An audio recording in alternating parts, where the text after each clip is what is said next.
So we just decided to stop the boat right here in this area, and we went up and asked this family if we could stay with them, and they said yes.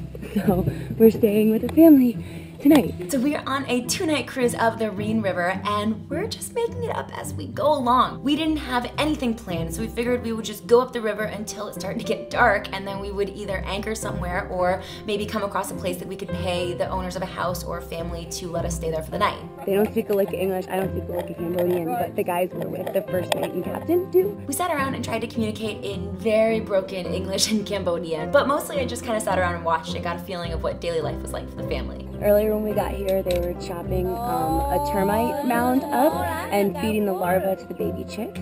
It was so nice to be somewhere so quiet and so still. Like, this family was the only people around that we could see. We were literally in the middle of nowhere, and it was so wonderful. Once we had to open those beers, I learned the real universal language, alcohol.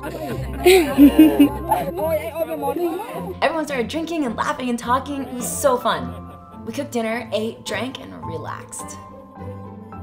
The sun started to set, and it was more drinking, more grilling, more eating, and dancing.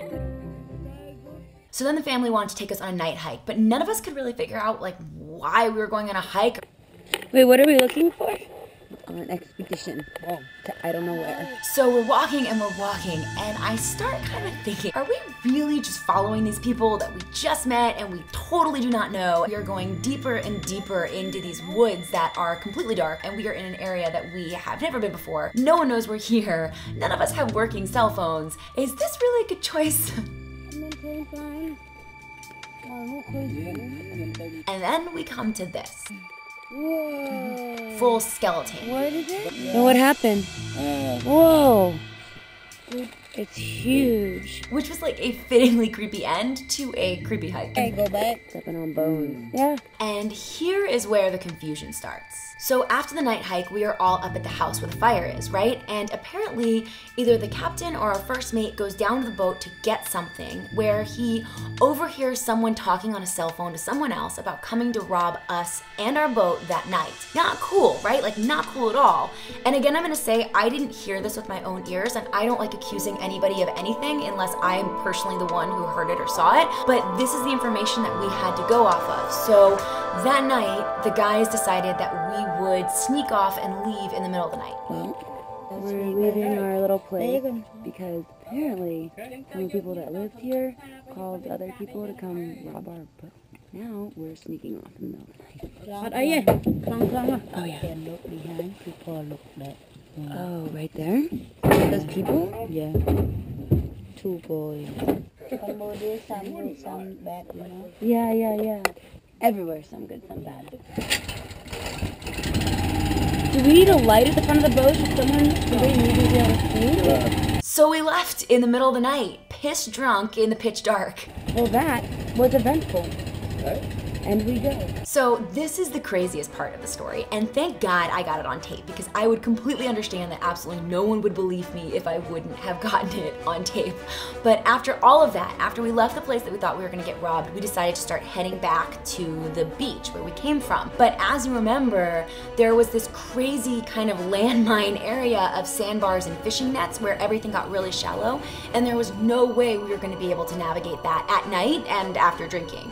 So we knew we were gonna have to find a place to sleep, and we had no idea where that was gonna be.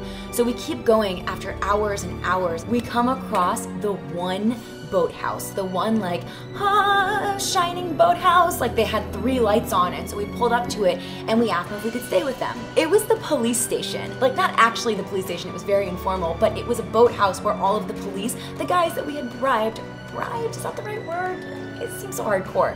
The guys that we had gifted $10 and beer to earlier in the day, they owned this place. They welcomed us in with open arms, pulled out mattresses, and served us our own beer that we had given them, and we sat up drinking for the rest of the night. Next morning we got up at the crack of dawn and started back to Otres.